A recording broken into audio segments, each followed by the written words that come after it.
Are you ready? Ready to party? Oh, yeah. Come on, everybody. Let's go to joesshrimpshack.com. Yes. We're having a wood party. Everybody, we're getting in Malaysian driftwood. Yes, go to joesshrimpshack.com. Use promo code Aquarium Guys at checkout for 15% off and free 6 inches of Cholo wood for a limited time only. Disco, yeah. Go on and party over to joesshrimpshack.com, where the real beats are.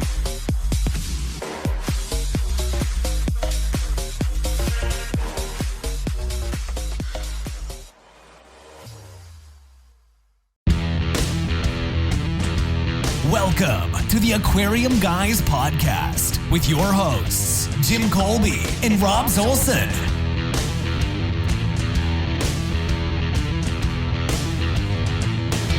All right, guys, welcome to the podcast.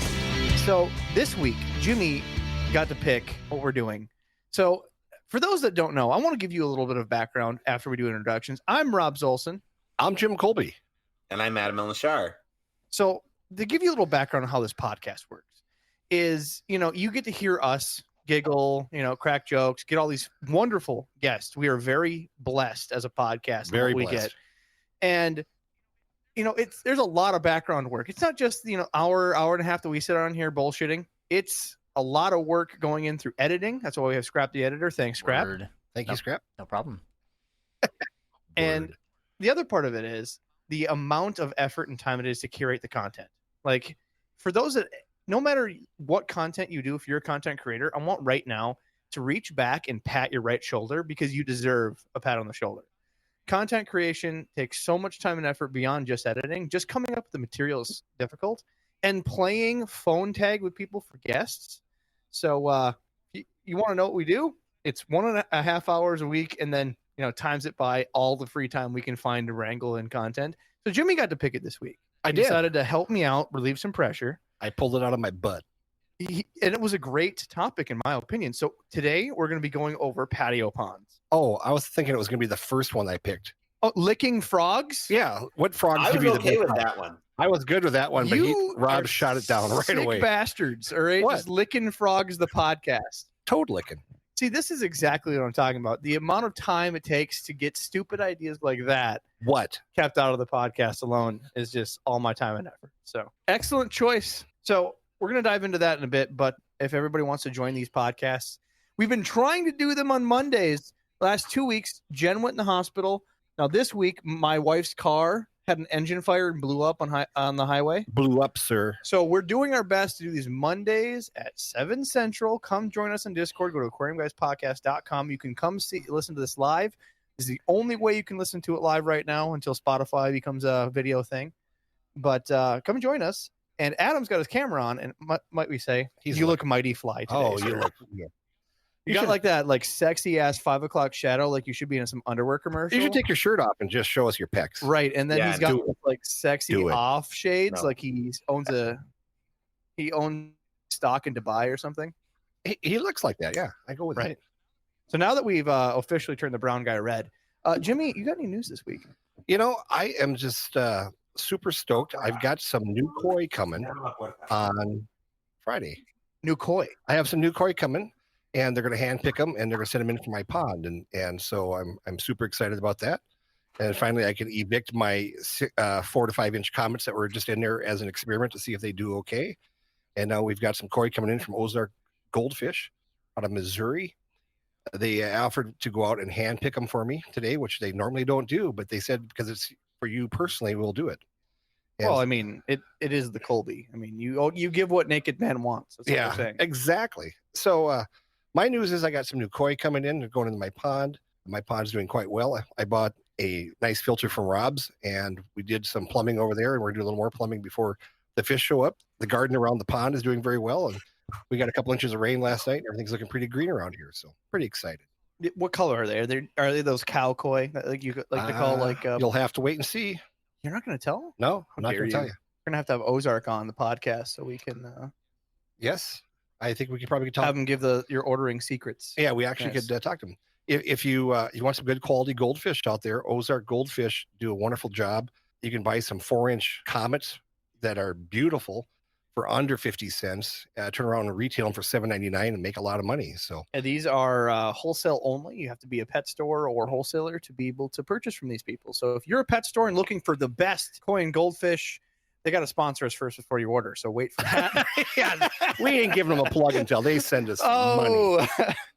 Wonderful people, great people. I've been dealing with them for about 10 years. All right. Is that for news? That's all I got. Well, my Tropical Fish Hobbyist magazine that I was bragging about that Seegers Right. Farm sent me over the weekend, our cousin's dog was over and he chewed up the whole damn thing. So now there's still no proof that it exists. Oh yeah, well, I got pictures. I sent you guys pictures about that. But Tropical Fish Hobbyist magazine since 1955, I think I said, or 1952, is still out there. And they're doing both saltwater and freshwater in one issue. So check it out. It comes out not bi-monthly, every 2 months. Because bi-monthly would be twice a month. So 6 times a year it comes out. I'm glad you're figuring this out. Shut the hell up. So we got Where a couple. was the dog collar? Oh, I Damn forgot it. the dog. See, it's been Damn it, Bobby. We're not back on Monday. So yeah, we're gonna hook Rob up to a dog collar and we're gonna shock him everything and send something nasty. I mean, normally in my life, Tuesday nights are for the electric shock and whips. But I mean, we can do some things Whatever different you around and in your my life. whatever you and your wife do up in circus over there, which they call their bedroom Hey. circus. Hey, safe words, Oklahoma. Oklahoma. Whoa. Whoa. There's a train coming through. It heard the safe word. That's what Safe it was. word I is was getting Oklahoma. excited. All right, so we got a couple messages from fans. If you guys got questions for us or want us to read something profound on the podcast, What'd your mom ask? message us, aquariumguyspodcast.com. Again, people have really taken that little note of, that our telephone number in the bottom of the podcast is textable, and people went kind of ham with it. So people have been sending me text messages left and right. So, we'll grab a couple, but we got a couple good questions. What are some ways to combat high pH hard tap water for your aquarium? My local pH is 8.2 at the tap. Ooh, cement. Holy shit. Jimmy hit me. Cement. Actually, that's about what my pH. I'm sitting at 8.2, 8.4. It used to be nice and soft, and then I think Jimmy shit in the pool, and now I get nothing but crap anymore. So it used to be nice and soft. Now it's hard. please cut that out. Yeah. No. Please cut that out. It was No, it's soft, and true. now it's The hard. truth stands tall, as they say. So what do you do about it, Jimmy? what do you do? Yeah. I would just hook up my RO unit. I own 2 of them. Well, I mean, let's talk about the methods regardless of our endorsement of those methods. So number 1, right? Deal with it. My favorite. Deal with it. Shut your mouth. Quit worrying about pH so much. There's only a specific handful of species that you absolutely can't have on high pH. Right now, I'm looking at a discus that's been in my tank for quite a long time, and he's sitting at that 8.4 mark for pH when they're supposed to be at like a 6 flat. Right? He is thriving, happy in the tank, and that's one of the more expensive, quote unquote, delicate fish that people have. So those of you that have different range of pHs and it doesn't match the fish, slow acclimation. It's fish can handle a wide range of conditions as long as they are not introduced abruptly. As long as it's slow, gentle acclimation. So again, the best thing, like you said, Jimmy, is RO unit. If you can have an RO unit in your house, you can really clear out that pH for you. But again, it takes a lot of water to make a gallon of RO water. Yeah. My store likes to play with pH up and down, and I tell them to quit using that crap because it does a nice job. It will drop it or it'll raise it, but if you don't pay attention, 3 days later, it swings back to where it was, and it's like having somebody hold the back of your shirt collar and just kind of jerk you around every couple of days, and that's what's really stressful in fish is when this stuff swings back and forth. So it does what it says it's going to do, but it doesn't hold true unless you keep on top of it. What I recommend doing is if you have a way to get access to like maybe a reverse osmosis RO system from your local grocery store, test their pH and buy a few gallons and do water changes. So the first water change, you have 75% soft water. Next water change, 50% soft water. Third water change, 25% soft water until you acclimate those fish into being used to your tap. So once they're on the tap, they're consistent. You can change water whenever you feel like it, you need to, without any cost or hesitation. And you're not, like you're saying, spending tons of money on medications that only last temporarily, that'll oxidize out of your water. The other thing too, with things like pH up and pH down and stuff, and if you just leave your hard water on there, hard water generally will then start staining your tanks, and your tanks start looking terrible. Lies. None of my tanks are stained. Ah, Don't look at the one with Everything 10. in your house is stained, Robs. Scott Fellman told me to make that brown water so my fish go blub. yeah. So ignore that one. But But the when rest are clear. But when you get really hard water and you start staining on stuff, it might be time to ask yourself, do you want a water softener in your home? And that will help tremendously, having a water softener in your home for the hard water. And then it's probably a little bit easier to control your pH after that. Otherwise, there's natural ways of getting this done, right? You can add different, botanicals, like we had Scott Fellman on talking about different things you can put, leaves, logs, stuff like that. Helps add tannins to the water, and also inherently, naturally, does do some softening to the water. Also, Natural. gravel. Like instead of using a sand or gravel base, like we continually agree about, use something more botanicalistic, such as like the volcanic ash clay. That naturally lowers pH, and that's why it's used for shrimp. It's really nice. I have 9 10-gallon tanks in a recirculating system. One of those tanks has the clay bottom, the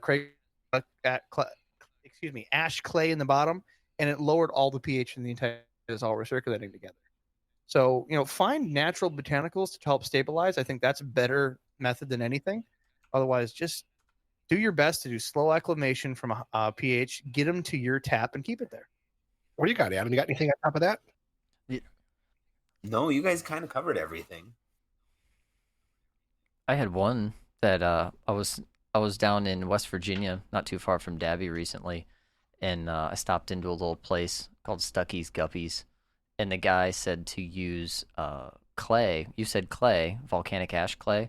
Well, he was talking about using potter's clay, and what you do is you roll little balls about pea size, about a handful of them or whatever to start with, and then put them in the sun, let them dry out, because clay is naturally acidic and it leaches into the water, brings it down. Yeah. So that's something that I just bought a $25 like big block of clay, because that's all I could buy at like a Joann or like one of my local stores, and so now I've got this giant block of potter's clay, and I slicing bits off of it and rolling little balls and just a little bit over time. That's a great idea. And it probably looks cooler than hell having little like decor that's not going to really crap out the tank either.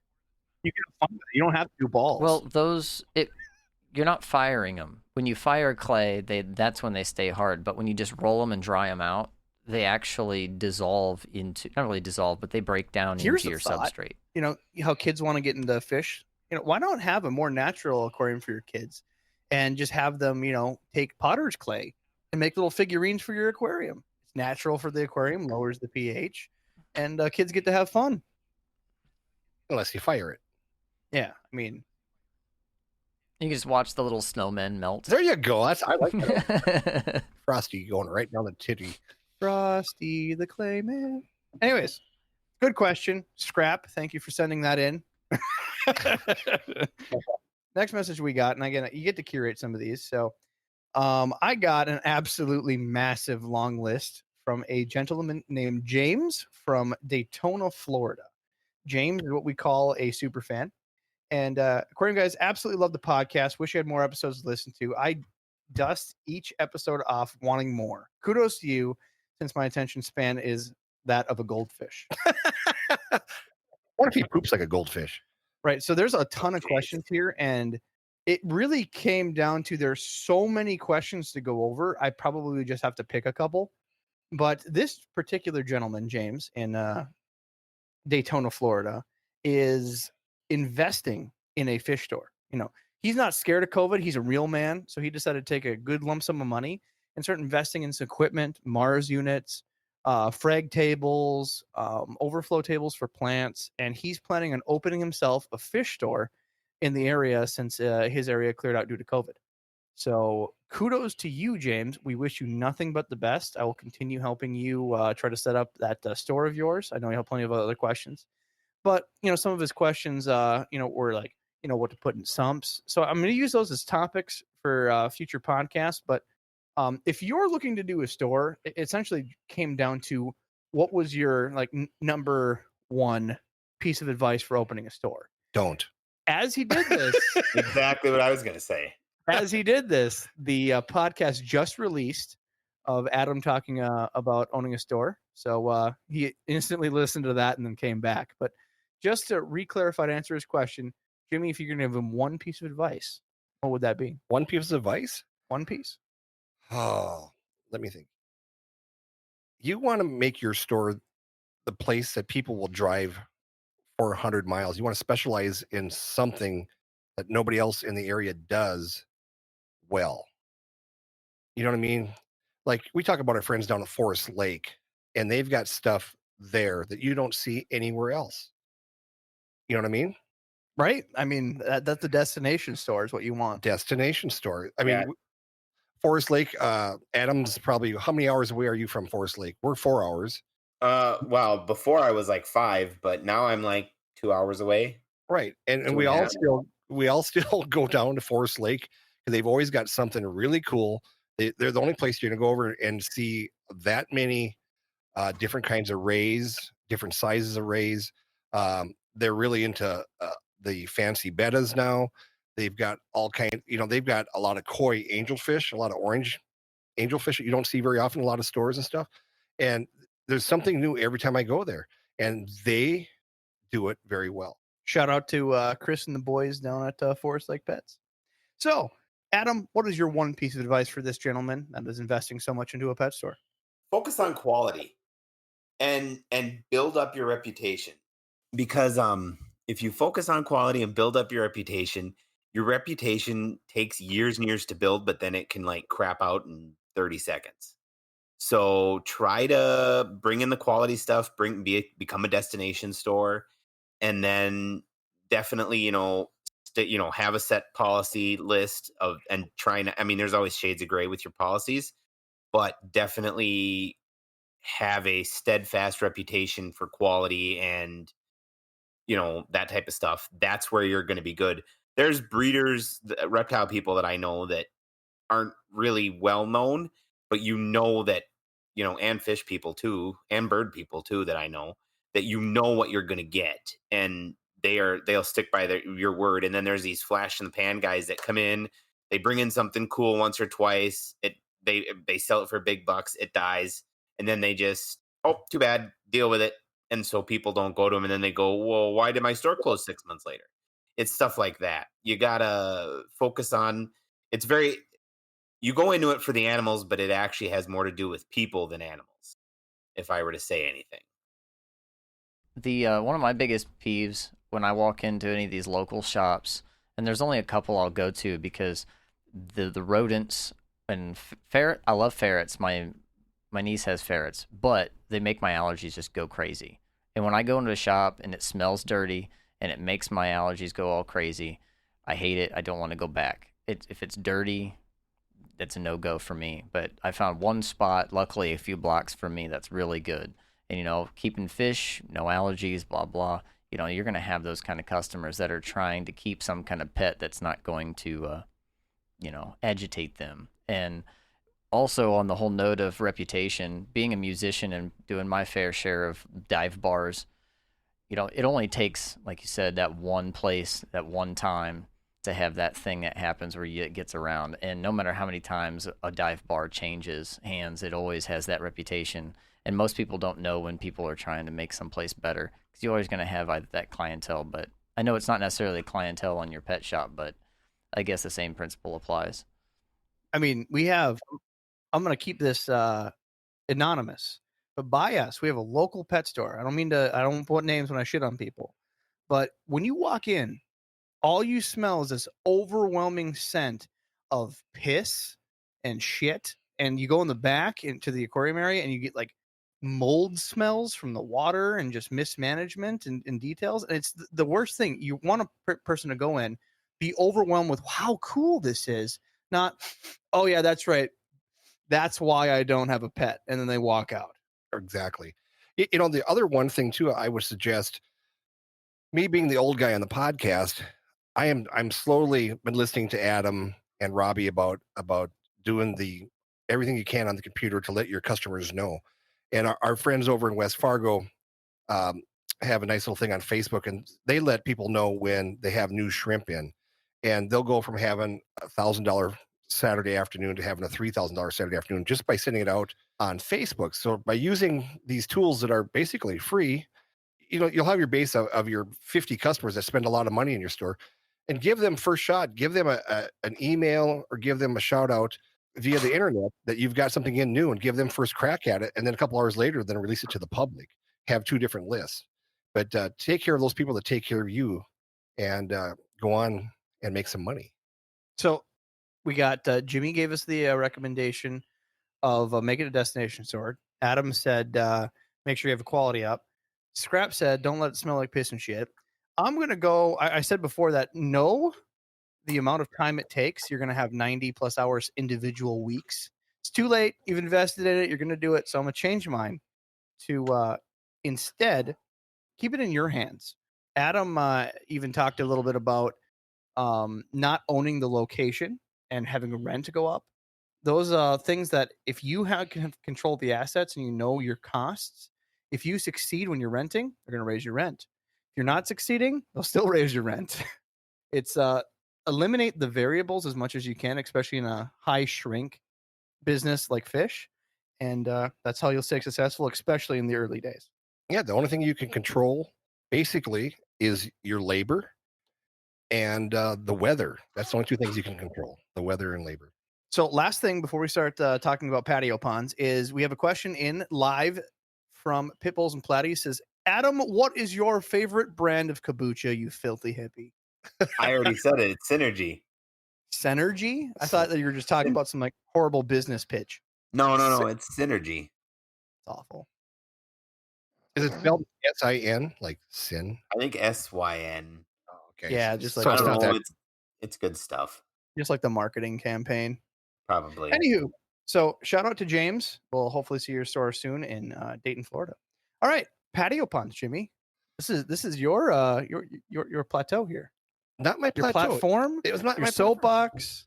You said come up with a goddamn good idea, And that is a damn good idea. And you sir. didn't like licking toads, so now we're going to talk about patio ponds. I hate you that you actually did mention it, because you know the amount of fans that I'm going to have There. texting me saying we want a toad licking episode. They will get a toad licking episode if Adam and I have to do it ourselves and leave you out of it. I'm telling you right now that the only way we'll do a toad licking episode is if we have overwhelming response from people. And Otherwise, it ain't happening. And you know what? I'm going to go out and buy some toads, and we're going to sit here and just get Joe wiggled. I'm going to feel like it's like a Joe Rogan podcast. Like, dude, have you tried DMT? Dude, lick this toe. Dude, lick the toad. Just lick the toad, man. Lick a toad. Lick a toad. Just do it. You know, what I've been fascinated by, other than licking toads, God, you are sucked tonight. Look the other way. Don't look at me anymore. Just make me laugh. You want to suckle on my big toad? No, I don't want to. That's probably worse than a toad. God, I said toad. Yeah, I'll give you toad. All right, I'm looking away. I'm looking away. Patio ponds. You can do it. Patio ponds. I think that patio ponds are something that I've been reading about for the number of years and never did until last summer. And I thought it was cool as heck. And I think that people really should try these things because you can do them for next to nothing. They don't have to be fancy. They don't have to be cute, but you can have great success. And we all know that the longer you leave these fish out in the ponds, when you bring them back in the fall, if you live in a climate like ours, the more beautiful these things are. One of my friends that introduced me into patio ponds was my friend Kim Stokes, who's over in West Fargo, North Dakota. And he has a small pond and he filled it with red swordtails. And I'm just like, you keep swordtails outside? He goes, I kept them outside till like the 1st of October. He said they did great. And he brought them in. They were 3 times the size of the babies that he kept in. He was doing a science fair experiment. He had thrown out like 30 small ones out into the pond and 30 into a 55-gallon tank to see which one he could grow faster. He was feeding some high-end fish food at 40% protein inside, and then the fish outside, he goes, I ignored. I'd throw some flake once in a while if I went by there. He said, but I basically ignored them. And the pond got scummy and it got dark, and then it would rain and overflow a little bit. And then come fall, he's looking in this pond, which he's kind of forgot about. And he said it was the most beautiful swordtails that he's ever grown up. And they were 3 times the size. of the ones that he had in the house. And I laughed at him, but then I stopped by his house and he was right. I've never seen such deep red velvet swordtails in all my life. It was gorgeous. And that's when I got the bug. So for those that are listening, let's define a patio pond. There's two different styles here, so we can clear up confusion. A pond that is built into your patio underground is a pond that's in a patio. Fair? A patio pond is something that's traditionally done. It doesn't necessarily have to be, but is done above ground. It's in some sort of large vessel. Generally, you can use, I've seen people do 55-gallon drums. I've seen people do cheap water troughs. But generally, the patio ponds, because they're already so cheap to do, are done in decorative vessels, whether it's big decorative pots, built wood frames with a liner. They're very easily done and decorative. And because of the nature of the pond itself, even if you're in a climate like Minnesota, most of the fish that we use in a lot of these trades for patio ponds can be used outside because the heat, even in the night, a patio pond, due to the insulation from the pot itself, keeps enough heat overnight. You don't have to worry about it. So guppies, mollies, swordtails, platies are all commonly used just because they can handle a bit of that dipping temperature in the nighttime. Yeah, it's a slow dip. It's a slow rise in heat during the day, during the night. And most of these vessels are kept near your house. And if you've ever been out, we've had a very hot week. But if you go out at 11 o'clock at night, you can feel the heat from the sidewalk. You can feel the heat from the side of your house just kind of bursting out. You could just feel it. And when you have these different containers, on your patio near your house, that heat just kind of keeps these things warm till 3, 4 o'clock in the morning. And then by then the sun comes up at 6 a.m., starts warming it up again. And so it's very easy to keep these things out there, and it's very, very cheap. I was just at Home Depot today. I saw a container, I would guess a plastic container, heavy duty, that you would use like for putting in the back of your pickup truck that you throw tools in, with a lid. And they were like $12 on sale. And I would guess that they hold 75 to 100 gallons. And I'm thinking, geez, I should bring that home and put it on my deck. So for those who are listening, we want to explain essentially how to build these, which is very up to interpretation, but also the climates these are in. These are not limited. So if you're in the 48 states, you can have a patio pond. It's just how long do you want to keep it out, and do you want to heat it over the winter? And we'll have some insulation. So when we talk about this, there is a climate zone map. I think it's IECC climate zone map, and everything's rated by numbers. So we're in the area that's 7. Basically, God's forgotten us, and we're this blistery, horrible, 40, 50 below Fahrenheit weather in Minnesota.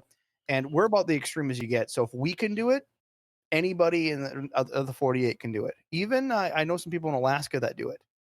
The nights do not get down to where it's real risky in the summertime. In the spring and fall, you have to watch your weather. If you're gonna have a frost, you might have to put a heater in it. But once winter's done, these are already essentially potted units, so you can put rollers on them, put them in your garage, or I've seen people just convert them to indoor patio pond. Yeah, bring them in your sunroom. I saw a really cool video last night on YouTube that somebody had and this was she called it a patio pond, but it was just right off the edge of her deck, and she had dug a pond, and I'm guessing looking at it was probably about a 200-gallon pond, and she had a sheet of plastic over it with a heater, and it was 21 below, and she went out with a jar and a net and collected guppies, and they were big and beautiful.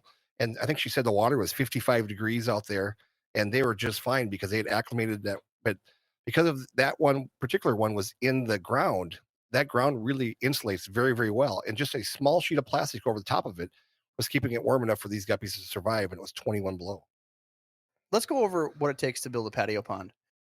As simple as possible. When I do this, it's a single pump, generally plumbed up to some piece of decoration, whether it's a pot or a piece of bamboo that you want to make it look like a fake spigot.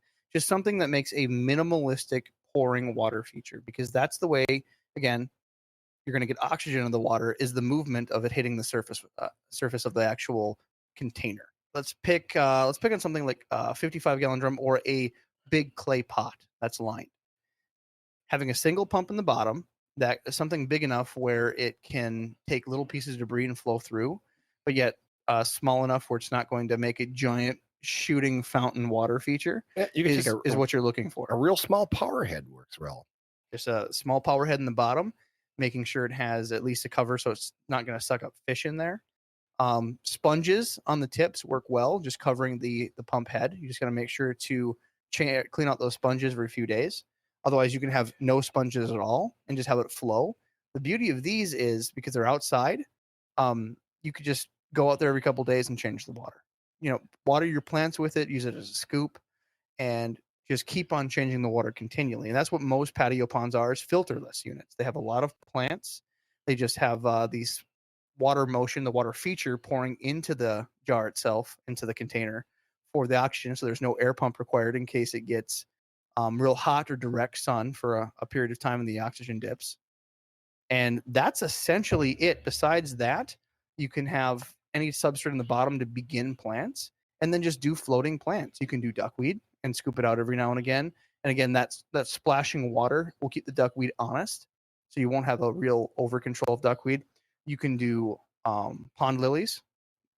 Those are easy to do in structure, 55-gallon drum, water trough, clay pots, whatever you're looking for.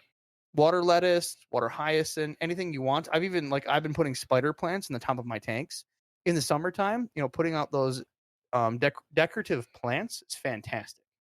If you really want to get crazy, you can just take go to your local flower store, get yourself some clay pots, and you can put your anacris in a clay pot, and or your hornwort, and that stuff will grow straight up to the top of the tank or the top of the pond, and then you'll have some places for the babies to hide if you're doing guppies, platies, or swordtails, which will then give them a place to hide and will look even prettier. Even some of the bulbs that don't necessarily have to have a lot of substrate, you can take the bulbs or seeds or a growing plant as is, like again, water lily, and put the bulb into a bag like a cheesecloth, or I use gutter lining. You can get it at your Home Depot, Menards, wherever you're at. It's really cheap. You get a 100-foot roll for like $20-$30. You cut a little bit of it, and essentially you just make a bag out of it. You put a rubber band around it, put some rocks in there, maybe a little bit of dirt, and it's like a little bag around the bulbs that you just drop, and it sinks to the bottom of the pot. Makes it easy peasy. And that's the beauty of these things, is that they're not a lot of work. The amount of satisfaction you're going to get from it when you go out there and you find yourself, you've got 50, 60 little baby fish, and then watching them go from 0 to adulthood in 2 months is incredible. What the problem is with these patio ponds is pretty soon you have one for the adults, one for the babies, and then you've got 3, 4. All of a sudden, you got 7 of them on your deck, and people are going, "What the hell are you doing out there?" And I just think You that's say great. brewing moonshine, and they have them walk away. That's right. I mean, last night, again, watching on YouTube, some guy had about 40 items out there alongside of his house, and he had everything from 5-gallon buckets, ice cream pails, big containers. Like I see them where people will buy them like at Target, and it's probably about 2 foot in diameter, 2 foot high, and it's got rope handles on it. I don't know what, if for putting toys in or whatnot. And he had those out there, and he had red platies in one, he had blue platies in another, he had swordtails, he had all kinds of things out there. And he says at the end of the summer, he would take all these babies out. And he said, you'd think he'd have a couple hundred babies. He had like 1,900 babies that he took to his local pet store. And he says, just by having these few little things outside, it paid for his hobby for the entire year, which I thought was pretty cool. All right, so we have the premise. We have essentially some sort of pot, jar, vessel, container, and that's very liberal. But let's talk about the material itself. If you're using a 55-gallon drum, anything plastic, just make sure it's thoroughly clean. Some of those contained oil or something in the past.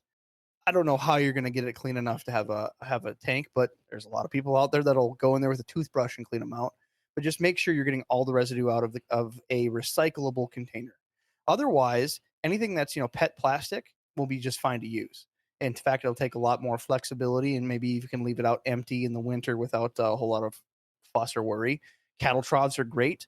Any cattle trough that you're going to buy at Generation Fleet Supply, plastic ones, great. Metal, they don't really use metal, like galvanized toxin metal for cattle troughs, because cows have to drink out of them. But, check your rating. Make sure it's not something that's going to rust and leave residue, or, some sort of like copper, iron issues for your fish. Other than that, if it's a cattle trough intended for cattle and it has some sort of rating, you should be fine. Decorative pots, we just talked about how clay is a wonderful material, but make sure it's maybe a, concrete, something that isn't filled with chemicals, that it has a bit of wear, that it's not going to fall apart after a couple of years. And frankly, if you're doing clay, it's probably not going to be the or some clay or stone-ish, probably not going to be watertight. You're probably going to want to put a liner in those. And most of these you can buy even have drop-in plastic liners because they're intended to have plants in it, so you can take the liner out and either switch the plants quicker. Just use one of those that have a seal in the bottom. I just installed one of these in one of those big Vietnamese clay pots at my mom's house. We did a little research on them, and if you go to like one of those Big Lots or Ollie's or someplace, a lot of times they'll have really cheap. Sometimes they're broken. You got to look at them, turn them around, but they're somewhere around $50 or less if you want a nice big one. And we took some Flex Seal, because Flex Seal, apparently there's some people on YouTube, you can look it up, are using it to seal the inside of these pots because it's silicone based. You got to plug the little bottom hole in it if you don't want to do the liner. But yeah, I set one of those up, $48, and then used a rail planter to start making my filtration. But I guess we'll get into that in a little bit. Yeah, there's a ton of things you can do. Once again, our friends in West Fargo last year wanted a bunch of guppy grass, and we've had trouble finding guppy grass. And we finally did get a hold of some, and one of their customers took home 15 or 20 5-gallon white pails and put them alongside his house, put guppy grass in there, and each one to grow guppy grass, because that's all he wanted to do is grow guppy grass. Well, of course, you've got all these pails full of guppy grass. All of a sudden, he's got a huge mosquito problem out in his yard. Well, it makes sense because all this waters in these pails now are full of mosquito larvae. So he comes into the store and says, I got a mosquito larva problem, and what should I do it? So he bought some guppies and some platies, went out there, threw in 3-4 in each pail, and he said, I didn't care if they lived or died because I'm trying to go guppy grass. And much to his surprise, not only did he have a guppy grass explosion, but he also had a platy guppy problem at the end of the year because he had so many, and he had no filtration in there. None. And he came back with, he had it set so like what he did with those pails, he drilled the top of the pail all the way around with a really, really small drill bit. So when the water came off the roof and filled these pails up, then so the pails wouldn't overflow, they would drain out through these holes. And the holes were so small that the baby fish didn't fall out. And the plants kind of act as a filter for it too. So every time it rained, he got a water change. And it was one of those summers where it rained every 5 or 6 days and stuff. And he didn't lose any fish. And he came in and sold all this guppy grass. He had, I swear, he had a half a garbage bag full of guppy grass, and it's very expensive. Buckets and buckets. And yeah, did a great job that way. But then found out that he really liked keeping fish. And I know this year he's got about 40 or 50 pails out there that he's doing. And the first thing he did was the mistake that he did is he put the fish in first. He didn't let it sit and get full of mosquito larvae. But so he did lose a few fish at the beginning because he said I wasn't feeding them. But it doesn't take long around here when the water's standing still. The mosquitoes get in there and lay eggs, and once the mosquito larva's out there, those fish have got nothing but tons of protein to eat. So, pro tip when you're selecting your vessel, find something with a bottom drain or something that you could add a bottom drain to, especially decorative. If you have some way that you can just, maybe attach some vessel, it's going to be on your deck or patio. You can put it up, pull the cork or turn on the little faucet, whatever you have for a decoration that you can use as a bottom drain, and pour it into a bucket, pour it directly on your plants. It works easy for quick water changes. You want to make it easy on yourself. You don't have to because, again, you have a pump. You can just turn the pump, wherever you have the spigot out and use that. But it's so easy having some of those floor drains. So look what you have and see how you can incorporate either adding one or see if there's one existing. You also could have some seal issues. So it's pro and con. Do your homework on those plugs. If you see one that has just like a plastic ring plug, probably not watertight, but at least, maybe that's something you could seal and add something to. But floor drains in those little ponds are great. Putting a base drain in a big pond, nightmare. They break, they crack.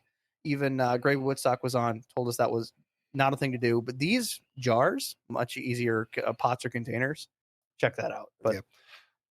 I'd still like to back up to the idea about you saying to go in and grab the water off your pond, off your patio pond to water your outdoor plants. I think that's a fantastic idea. I hadn't even thought of that.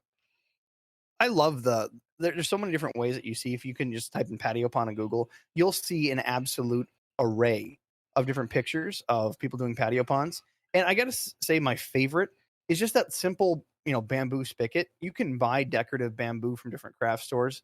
Be wary of that because it could have chemical on it. But if you get it from at least a natural place, you can turn those little pieces of bamboo into a fake faucet. Just put the tube from the pump through the bamboo and it trickles out the top. Well, it's not just for looks to make a little water ripple sound. You use that because you could just quickly grab a container and that's now a faucet you fill a bucket with. It's super slick. It's useful and decorative. Yeah. And there again, if you get a real small power head that is rated for low flow, that is just the way to go. Or some of these power heads too, you can adjust the flow too. So a power head is meant to be out, underwater.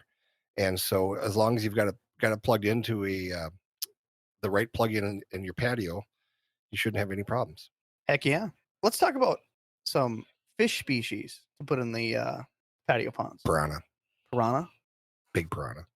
Just so you could, dunk your giblets in there and watch you get bit. No, Adam and I had a conversation earlier on today. And I said, have you ever tried a patio pond? And he goes, no. He said, I have to worry about the kids. Well, you know what? One of the kids runs around with missing a finger. He'll tell the rest of the kids, they'll keep their fingers out of the damn piranha. Or they named it Colby because it's going to put its fingers in there. No, he didn't name him Colby because of that. Adam's so quiet. Adam's just laughing. So, Adam, when we talked earlier, you're worried about the kids being in there. Well, yeah, because kids like to throw rocks in there, and I was just worried about them messing with it and putting stuff in there that they shouldn't, like soap or whatever, because kids will be kids, and I've got 4 of them, so that's that was my biggest concern. And I kind of live out in the country, so I was worried about raccoons coming in there and messing with it. Yeah, I mean that is a distinct possibility. We just talked to Dabney the other night, and he lost all his koi to a family raccoon. And damn, he's very angry at raccoons right now. So all right, so let's change off the beaten path. Instead of picking fish, we'll talk about protecting your patio pond. Your patio pond. So whatever fish you have, depending on the size of your patio pond, mostly people can see the stuff on the top. They're not going to see very deep into it. They're going to see the fish come up, interact. They're going to be surface activity because they think they're going to get fed. They're going to get trained. You're going to feed them all the time. They're going to eat bugs. They're going to be at the surface.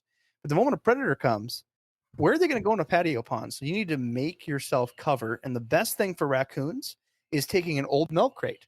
Milk crates are plastic grade. They're safe. They don't bleed or leach into the water.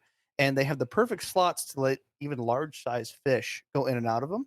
I have had great luck with using milk crates. But again, you have to have a pretty large patio pond to be able to incorporate a milk crate without having it take all your space.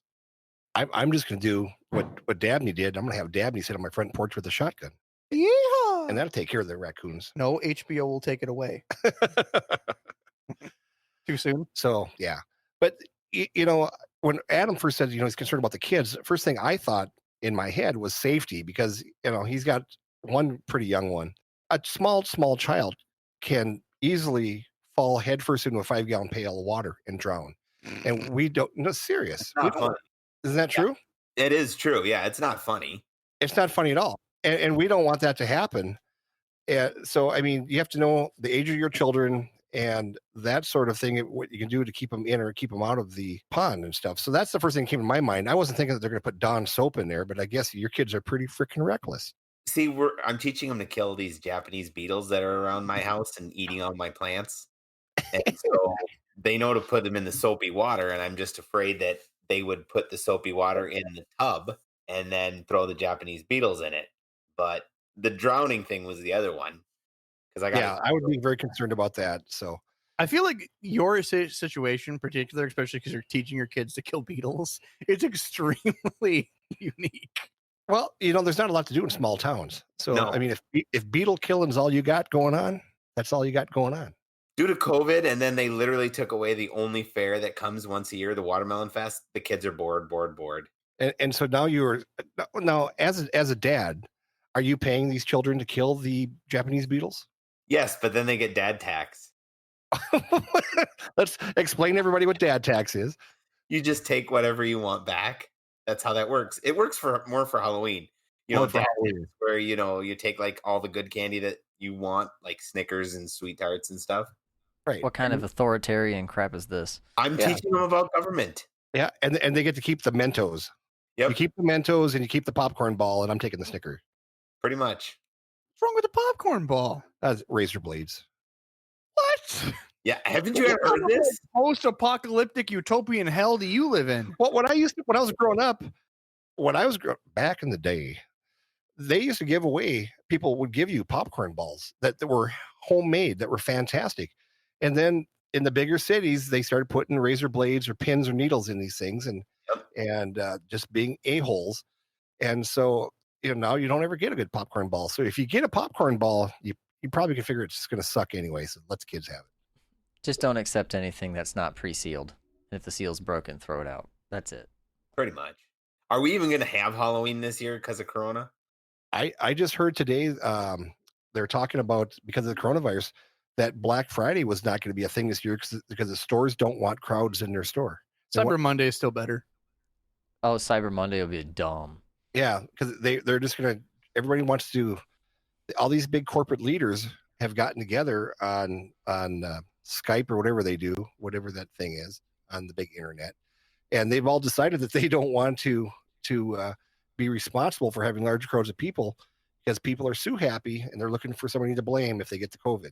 And so they're talking about having, just online sales, which will probably kill the UPS and FedEx drivers, but we don't worry about them.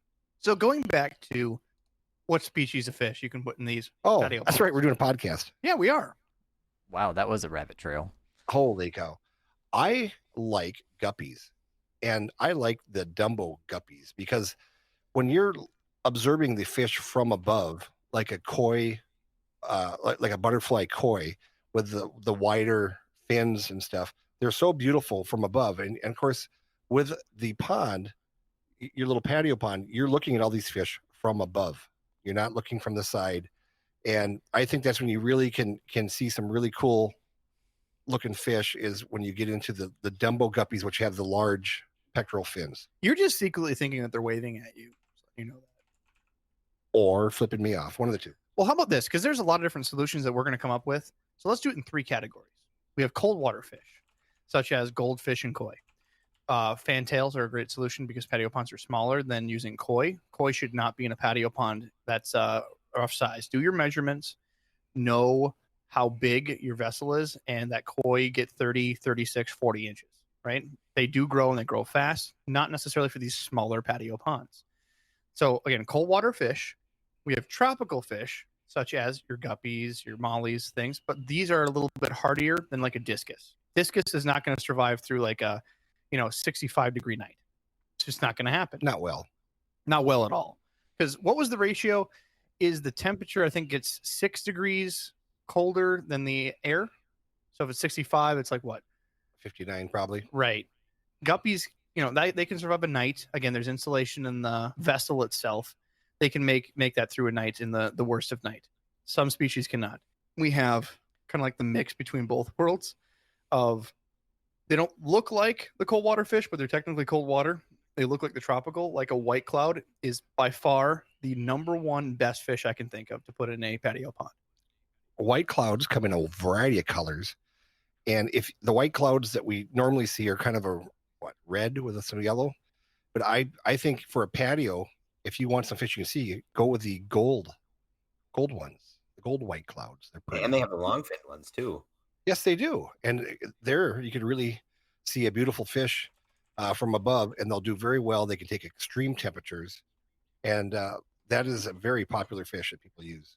So the white clouds, why they're so good is because technically they're a cold water species. They can handle it the best, just like goldfish can. They're like a They minnow. stay at a small size, and their fins, especially when they're outdoors, they like to flare a lot. And their fins, actually all their fins have white tips. So they interact with each other. They flare when they see you. They flare their white fins, and they're very beautiful. And especially when you're, like you said, the gold species and long fin species look really nice. And when they're an outdoor activity versus even your tank, they are way different behaving, because I don't know if it's just stress or something else, but they are crazy fun as a topwater fish. So best species by far for a patio pond, white clouds. Now, the tropical versus the cold water. Cold water, you're essentially limited to goldfish, whether it's some sort of comet. Dojo loaches work good if you want to have giant gold penises and they're legal in your state. Excuse me? Well, you're looking at my dojo loaches. They're all cold weather species. They're fantastic. But know that most of these carp species, like the koi and goldfish, are not particularly fantastic at eradicating mosquito larvae in your patio pond. They will eat them, but they're not going to completely hunt them. They're dopey carp looking to, dredge up the bottom. Dopey carp. Dopey carp. I'm going to get Greg up. You're forgetting the gambusia. Yeah. Yeah, what about kombucha? What about it? Gambusia. Kombucha. It's another drink that Adam drinks in the morning. Kombucha. Potable water. That's right. He teabags it, is how he does it. The cool thing about gambusia is they can get down to 33 degrees and survive. They're a North American fish. They're live bearer. They're also called mosquito fish, because you were just talking about one that is not very voracious when it comes to eating them. So that's the other option. They're not very pretty, although you can get golden ones. Not very pretty. Even Yeah. the golden ones are muted on top, so they're trying to stay away from predators is the idea. But otherwise, They're better at eating your mosquito problem, though. If you don't care about your fish, you want something that's going to eat your mosquitoes, that's the one. you never have to worry but- about. My friends at Ozark Goldfish sell gambusia by the thousand, and they are a very good price. And let's say you are living out in the country and you have yourself a pond, and you've got more mosquitoes than you can throw a stick at. Some people will go out and buy 1,000 gambusia and throw it in the pond with no intention of getting them back out. But it will take care of your mosquito problem, and you will have so many fish in that pond all summer long that there won't be a mosquito within a 20-mile radius of your house. So there's a couple other species, especially native. The American flagfish, I like that. killifish, I like that. even some of the decorative bait minnows like shiners. They suck. They don't look near as nice from the top, but when they move, they flash and make reflections because, again, they're just like You a can piece of tinfoil. get rainbow shiners. They're a little harder to get, but they're a little more pretty. What about some of like the dwarf, like pumpkin seeds and stuff? Dwarf bluegills, aren't they down in like Florida? Wouldn't they make it? Well, especially the pygmy sunfish, but they're so dark is the problem, and seeing it from the top. So know that if you're having a patio pond, they need to look good from above. Unless you don't care about fish, pick something that is colorful. Those native species, like you said, that's the sunfish, all have that stripe to try to make themselves, camouflage in the water, so they're harder to see. Another thing that I've done in the past, I did 2 years ago, I threw about 50 female betta in a 110-gallon pond that I had full of mosquito larvae. And those things all came out about 2 months later. Every one of them had the ovipositor hanging out, looking for a male. They looked like they all swallowed a marble. The colors were just as bright as any male out there. And I sold those things for a premium. And the next year, I thought, I'm going to throw a male and a couple of females in there and see what happens. And we got one cold snap, and I forgot about there, and so they didn't make it. So they don't do well in the cold, but I threw them out there like mid-June and took them out again like in mid-August for like 2 months, but they grew exponentially. Here's a fun thing before we go on to more species list. Jimmy has a great idea, and I think this works really well, is using rainwater from your roof. Now, some people have different chemicals in the roof, but generally, if your roof isn't just brand new, those chemicals have washed off with rain and everything else. I wouldn't worry about that too much. But using rainwater, just going off of your gutter system and having it pour into a bigger vessel works wonders. Top off the tank if you have little rain. Give it a try. Certainly something to look into. But you have one that was just intended to collect rain. It was not there for fish. It was just a utility vessel to collect rainwater. It was like a small cattle trough. Mhm. I'll go 110 gallon. Yep. And you're like, I'm gonna put a bait in there. Yep, and that was fantastic. There again, no, and with the bed I wasn't worried about because You didn't feed it, you didn't look at it, you ignored it, and by the end of the summer, you had like what is it, a dead veil-tail beta. End of the summer, it was fat, happy, beautiful. Fins were huge. oh yeah, they were fantastic. And the nice thing about those too is that they don't need any aeration, and so they're used to living. I don't want to say stagnant water, but they also can take some heat. And of course, this black Rubbermaid 110-gallon horse trough gets pretty hot with the water when the sun hits it. It wasn't direct sun, but it definitely got sun. I definitely got sun, yeah, and so it worked out fine. And this year I didn't even set it up because we put the pond outside in front. I've been paying all my attention up there. Right.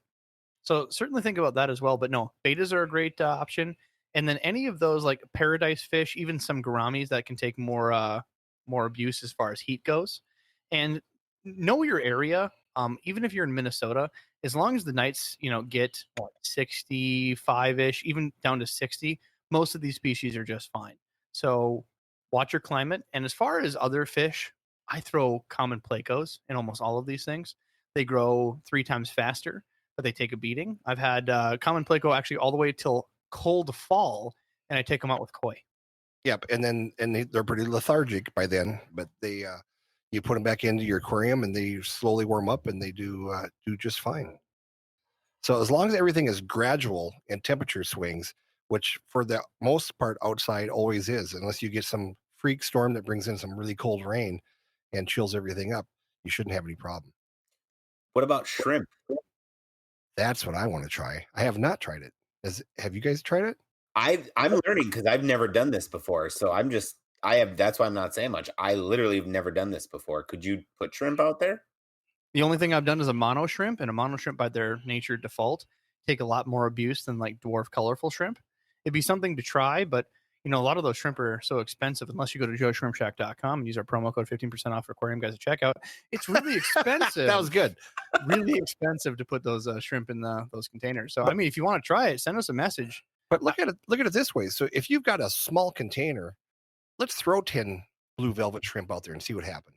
I mean, because they're gonna go voracious after all this stuff that's growing on the side of that little container, and it's just 10 shrimp. I mean, you're not throwing out 150 shrimp out there at $1 a piece or whatever you're paying for them. I mean, I would just try some red cherry shrimp maybe the first time and see where it goes from there.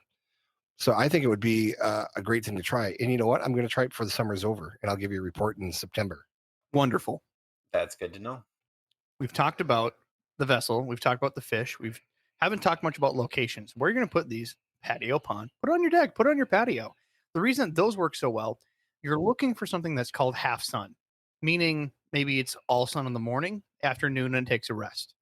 You don't want hard shade all the time because then you have a temperature issue. You're not getting enough heat to sustain the fish. You're not getting a light for a lot of these hard light soaking plants. Lilies want it all day. Half the day is about their limit. You will have some wilting problems, and when those types of plants wilt, they shit out and leave pieces all over the pond. And the other thing too about having them on your patio is that you're going to be out there every day in the summer. I mean, we have dogs, so we're constantly letting the dogs outside. We're constantly out on the deck doing something. We have plants out there that we're watering. And so it just becomes another item that you're kind of keeping an eye on every day.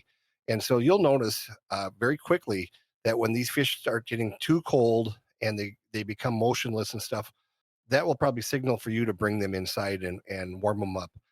I'll tell you a quick little story about my first year that I lived over here. Rob and I are neighbors, and I live basically just kind of like a block over. And I bought, I put an aquarium outside thinking that would be good enough for a patio pond. It was just an old crappy aquarium that I had. I put it out there, and I made the mistake. I used a regular air pump and an air stone and a sponge filter. And I put my air pump underneath a clay pot, and I plugged the hole of the clay pot so it wouldn't get wet. Because my concern was when it rained on an actual air pump that it was, of course, going to short out. And what happened is because I had a clay pot on top of the air I'm sorry, you're trying to keep a straight face. People are messaging us on Discord right now. Yeah, and they're making fun of you. Making fun of me again.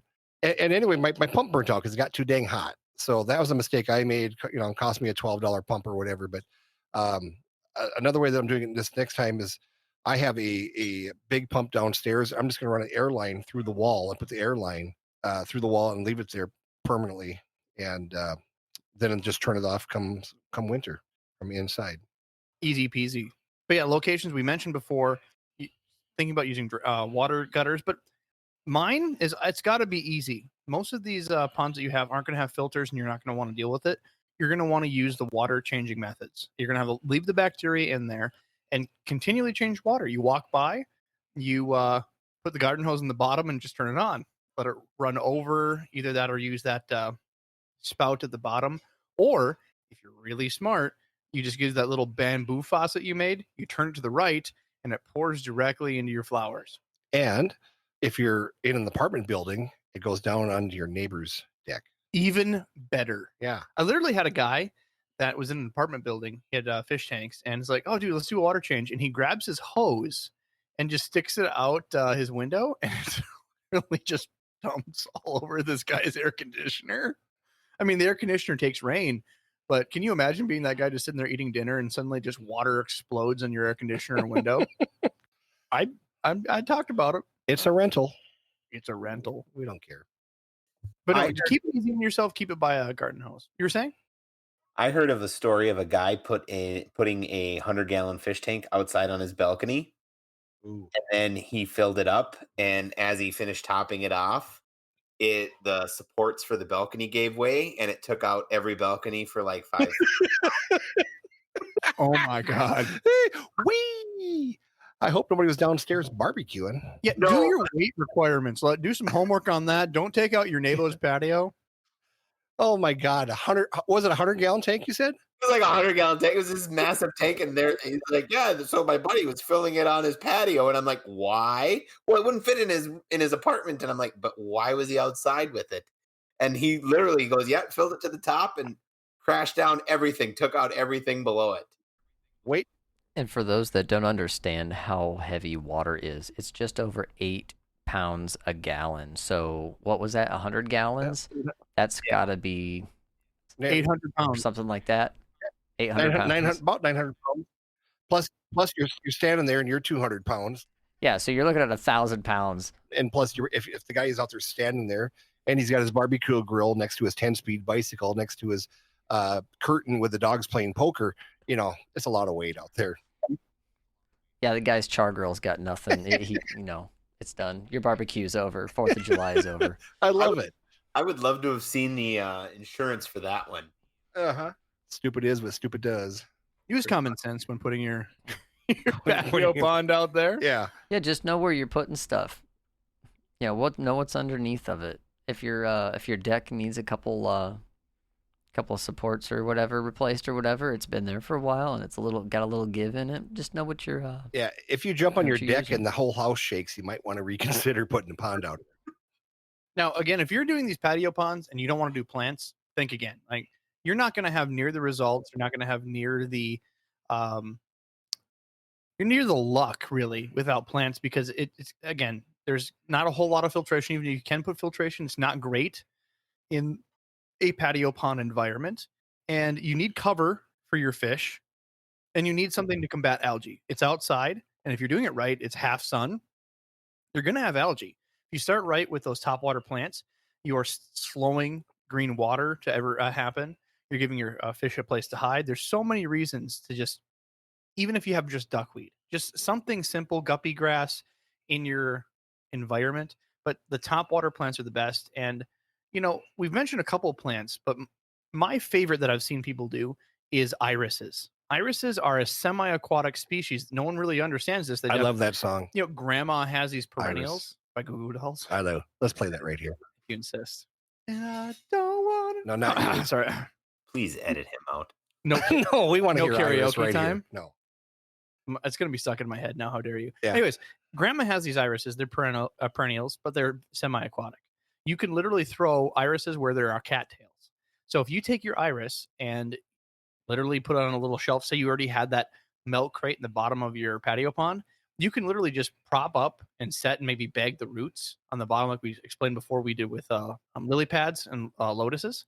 Do the same with that. And as long as around 40% is exposed on top, they will explode and look beautiful and bloom in your patio pond. So give that a go. What other plants do you recommend, Jimmy? Anything that grows quickly, like the anacris, I still think for the money, it's cheap, it's easy. But I still love the bulb plants, the apon bulb plants. They do well outside. I still want to try the plant we always talk about, the lace plant. I think it would do well outside if it had direct sunlight, but I could be wrong. But I just think any plant out there, duckweed, which is nice about duckweed is when it gets to be too much, you take a handful and you throw it out in your yard, it dries up and it dies. You don't have to worry about it. But if you have a lot of goldfish, they love duckweed, they eat duckweed, you can feed it to them. The one thing that I read just recently that was pretty interesting is the one guy that I was reading up on that does a lot of these patio plants. He made a small cover for each one of his patio ponds, and he had about 12 or 13 of them, I think. He went to like a Walmart or Hobby Lobby, and they sell these sheets of 30, I can't remember, it was like 3 millimeter thick plastic, but the sheets are 4 foot on a roll. And so you can go in there and get any length that you want. And it's like about $1 a foot. And I know our local Walmart sells it. And he made a wooden frame and put this piece of plastic on it and made each one fit on top of the container that he had. He had all these different size containers. He did that all for about $15, $20. And he said that he got an extra 30 days outside because at night he would go out and cover them up and it would retain the heat in so the heat didn't evaporate. And it also kept predators out too. And he said, like some mornings it would be cold out and he would go to work and he would kind of check on them and he would just leave that plastic on top and it just became a magnifying glass and the water was all heated up and nice when he got home in the afternoon. So there's another tip that I saw on the internet. The interwebs. The dark web. Was that the dark web? That's not the dark web, Jim. That's the dark web. I don't know what the dark web is. You guys will have to explain it. That's where you get arowana illegally. Arowana? Yeah. Really? You can only get. Was it the dragon behind the glass? Oh, that's right. Wait. You can get them not by going on the dark web if you know the right people. If you know Adam and say please. Yeah, he looks like a terrorist, doesn't he? And now the feds are at his apartment, like right now. Who is it? Feds. It's the feds. We're here for Carol Baskin. I heard that she came. I'm watching Adam on the years ago. I'm watching Adam on the webcam, and his little guy keeps poking his head in the door, and I was like, he's the feds. Dad, you done yet? The feds are here. Yeah. Mom says, "Get done. We're having dinner." No, I just need to know Canadians. They all have the cool arowanas. A. I got a couple other plants for you. Do it. So there's moneywort, which comes in a couple different varieties. You have your there's a gold and there's a green, also called creeping Jenny. You can find creeping Jenny at places like Home Depot or whatever. But some of the other ones that you can also find a person named Jenny that's creepy at those same places. She's very creepy. May not be a smart man, but I know what creeping Jenny is. But anyway, continue. Life's like a box there's of chocolate. there's another one that's really pretty. It has a purple flower on it called a water hyacinth. Although with water hyacinths, you have to check your local area because if they don't carry it, it's probably because it's a very invasive species. If it gets into waterways, it can proliferate very well. For those that don't know about water hyacinth, in Minnesota, we don't have to care about it because they die in the winter. But you ever watch those like National Geographic shows where hippos come out of a big lush green lake? That's water hyacinth on top. Mm-hmm. Aren't they toxic? Hippos? Oh, hippos will kill you. I think that but it has something to deter, but hippos don't give a damn. No, the cool thing about the water hyacinths, though, is they have kind of like that lily pad effect. So if you're looking to give some extra shade to your fish or whatever, they have a nice big flat leaf. I heard they're kind of difficult to get to blossom, but maybe not. No, not at all. No? If you have them in direct sun, they'll blossom. If you have them in 50% sun, they will, but it'll take a little bit longer. It's not about if they will or not. It's just going to take a little bit more time. Awesome. I stand corrected. Actual bamboo. I mean, we talked about the bamboo to make a faucet, like dead bamboo, but real bamboo works great as well. Really? I did not know that. Well, you put them in the back of hang on the back filters. Yep. Same thing for decorative pond. Lilies are another one. And I heard elephant ear, but though elephant ear is one I think you have to transfer. I'm not sure exactly how you would do that one. I have elephant ear this year out of my garden, and it's my first year ever. And I'll give you what I know about elephant ears thus far. Elephant ears come in a bulb that you plant, and up here in the Northland, you have to take the bulb out every year and then store it in peat moss. Yeah, we have to do that too in Ohio. And anyway, I planted 5, and 3 of mine came up. They are the most beautiful, large, leafy thing that I've ever planted. But it takes 3.5 to 4 weeks for it to throw roots down before it even start growing. And so you have to wait till the ground is a certain temperature, then you put it in, then you wait for 3 to 4 weeks, and then it starts coming up. And I kind of forgot about them, that I planted them there. I put little flags and I put mulch in. And I had 3 inches of mulch on top, and it pushed through the mulch very easily. And all of a sudden now they're shooting runners. They've only been up for about a week and a half, and they're already 10, 12 inches high. And if you can put them in a pond situation, I'm going to figure out how to do it. I found an article. I'll post it in the live chat. That'd be cool, because I think they're the coolest plants, and I'm excited about being able to. I'm one of these guys now that I'm really into plants in my yard, but I just want to put in perennials because I'm tired of buying plants every year. And again, today we bought a bunch of plants again over at Home Depot, and I just think it adds so much to a water garden. It's unbelievable. Now, I don't know what you guys have at your Home Depot locally, but ours doesn't really carry a lot of aquatic plants necessarily. We have to go down to like a greenhouse, so that might be a better option because you'll find a better variety even.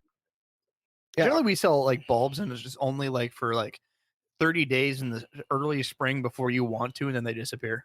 Yeah, I was gonna say, in our local Menards, they sell like water lilies bulbs, and I've had pretty poor luck with them. I've tried them. People like Seeger's Farms sell the hardy water lilies. A lot of the local garden water centers will have that stuff. If you go to any of your pet stores, you probably can ask them to order in these certain things, because a lot of people do carry them. Just as that, it's very hard to display like water lilies in a pet store. They have to have certain maybe like overflow tables. Maybe they already have something to hold koi they can put it on, but then it covers up their koi. It's just difficult. It's just difficult and you don't make a lot of money on water lilies and stuff, but you can pick them up for $12, $15 a piece. And if you take them into your house, you can keep them till next year, and they'll sprout up again. So now let's talk about winter care. So start in the fall, leaves fall in, you're going to get debris in your patio pond, your jar.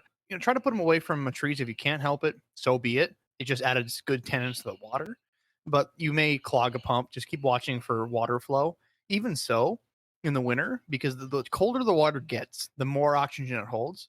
So even if the water is really not moving or not moving fast, trust me, it's going to hold oxygen. It's in the peak of the summer where oxygen is really going to deplete from the water in such a way that you could have a 90, 100-degree day, direct sun, all the oxygen will deplete, and suddenly you'll have fish gasping. So that's almost the peak time where you need to know that the water is moving and splashing on top of the surface. But having plants in there really fixes that. So again, in the fall, don't worry too much about debris. Try to keep them away from leaves. And then when it gets too cold, and the definition of too cold, for those that have the guppies and the tropical varieties we talked about, you want to watch that 65, 60-ish degrees or 60, 63. I'd start considering bringing them in if it's consistent. I mean, one night, that's fine. But once it starts getting consistently cold, time to bring it in. And there's different options. You could drain your patio pond, because some of these don't move. They're outdoor only. Maybe they're made of cement. Maybe you made a fixture on your patio and you want to bring them in. Simply bring them in, and you can recreate one in your garage as long as it stays above freezing for cold water. Or if it's a heated garage, you're also fine, because again, you're simulating that close to 65 degrees in your air garage as well. So bring them in, recreate the container. But I recommend that if you want to give this a try, make something that can move. Don't be afraid to put what are those planters wheels that you can get? Yeah, little casters that they put on underneath the plants. In front of my garage, I've got 3 big planters. They probably weigh about 40 pounds with dirt and plants and stuff, and we've got wheels on them. So like when I get done mowing, I'd like to take the blower out and blow all the debris out of the driveway and stuff, and I just slide them back and forth, and it works really well. That's a great idea too.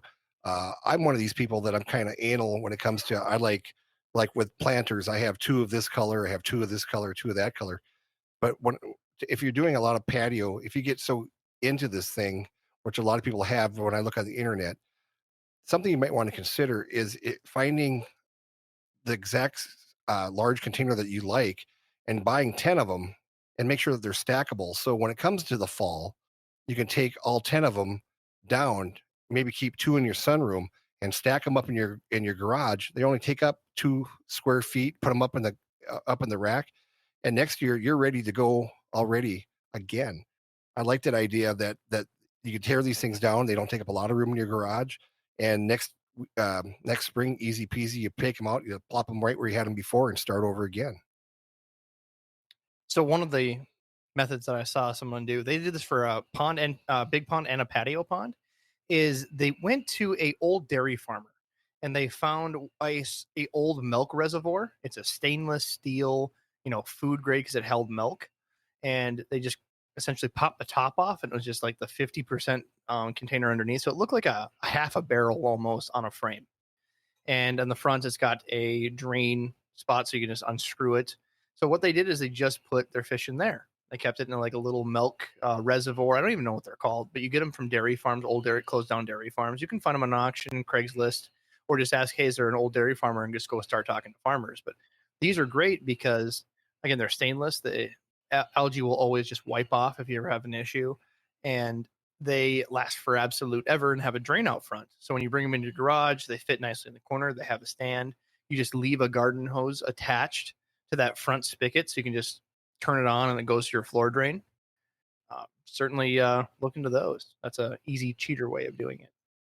And the other thing I saw on the internet, which I thought was really cool, is there were people who were friends, neighbors like Rob's and I, maybe the 3 of us should do it, each get the same 10 fish and see who can get the most production out of the fish, the most size of the fish for a summer, and just do an experiment, do a little competition with your fish friends and see who can knock it out of the park. And it gets to be a little bragging rights, a little rivalry going on. I think it'd be kind of fun. We can do this with endlers. Oh my endlers. God. Oh God, yes, please, endlers. Oh, endlers. So, no, because they're feeder guppies. Feeder guppies. Acknowledge it, and then we'll do it. Just do it. No, You know what? For Christmas, I'm getting you, Adam. I'm getting you, Adam, for Christmas, a T-shirt that says "Endlers are not fish." endlers. No, they're not even fish. You're such a sweep. That could actually go for our merchandise thing. There's a picture that just popped up. It says, "Jim, keep making them jokes," Yeah. and it shows like some Egyptian artwork. I've actually like a pyramid in Egypt artwork. I think they're making fun of Adam because he's Egyptian. Yeah. Getting beat on because he's a brown man. So hilarious, guys. But yeah, so Adam's half Egyptian, half Egyptian, a quarter Norwegian, and a quarter Irish. and we treat them all the same. Do we not? And yet you grew up in South America. That's kind of odd. Yeah. Yeah. You've seen America's Most Wanted. Yeah. Just there's some family episodes on there that he'll talk to you about later on off the show. No, there's not. So I'm looking, and on this one, I guess we kind of covered all the topics. No one has any messages for us in Discord, Jimmy. Because nobody cares. Everybody's like, we already have patio ponds. Leave us alone. All right, let's go to the stuff that we don't know about, like licking frogs. Looking for yeah, that's exactly what Put saltwater in patio ponds, maybe. We should call Matt, see if he's done like a jar outside. that would be cool. Because that would be an episode about saltwater fish. I can in patio imagine ponds. it'll spill out. All the salt water goes over his plants and kills them. Either that or blue ring octopus will grab Adam and drag him in and kill him. One of the two. And that's why you let your kids kill beetles. Because octopus don't really work out for you. Now you need a live rock. You need one of those live rocks with a bobbit worm in it. Oh, not a bobbit worm. We learned about that last These guys week. are. Go listen to Story Time Volume 1 if you want to know more. By the way, we're going to be planning out Storytime 3 here. Who's hyped? Adam's like, whoop whoop. I don't think I have any more stories, but I kind of like that story about the guy putting a 100-gallon tank on his patio. That's kind of funny. Yes. So those are listening.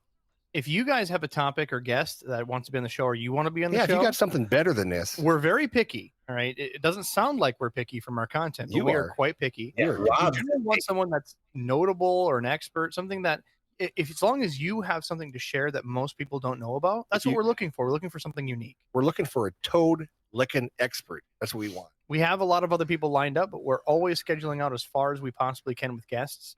So certainly message us. I'll put a form up on the aquariumguyspodcast.com. You can either email me, call me, message me if you want to know someone or you yourself want to be on the podcast or a sponsor for that matter. Give us a ring. But Jimmy, you got anything? I've got nothing. If we're not doing toad licking, that's it. I'm telling you, they're not going to message me. I hope. Adam, how about you? I'm good too. That was actually pretty good. Now I just got to wait for my kids to grow up a little bit, and I'll throw a couple of these outside. Done. You're gonna throw the kids outside or a couple of ponds outside? Well, I should throw the kids outside, but Well, I'll have to do Adam's endlers, I guess, just so we have the same species We should do in that. line. We should do that because Dabney now has a few of Adam's endlers down in Yeah, West Dabby's Virginia. got him. He's got a trio, and he's been feeding angelfish Oh. babies. No, I actually talked to him the other night, and he's got endlers going pretty well. He said, and I tried to Adam's just hanging his head on camera right now. Yeah, I was trying to explain. To Dabney that endlers aren't really fish; that they're just mosquito larvae. But he had no. God. All right, guys, we'll see you next week, Monday, 7 Central. Always join us. And I don't know. I always want to just like pick on the tint. You guys got to check out that podcast. Stay thoughtful, stay courageous, but always stay wet. Stay wet. What's your catchphrase? You punch in the face? My catchphrase: I'm gonna punch you in the throat. I haven't thrown it out there lately because you guys have been pretty well behaved. Right. You just want to electroshock me like a dungeon It's person. gonna happen. don't forget the shocker for next week. Yes, I have got one for a large dog, which will go around his neck, All right, I'm leaving, guys. and I've got one with a Cue small the music, dog, scrap. which you can put right around his. Bye. Thanks, guys, for listening to the podcast. Please go to your favorite place where podcasts are found, whether it be Spotify, iTunes, Stitcher, wherever they can be found. Like, subscribe, and make sure you get push notifications directly to your phone so you don't miss great content like this. I never knew that a Minnesota accent could be so sexy until I heard Adam's voice. Go fuck yourself, don't you know? That's my boy, don't you know?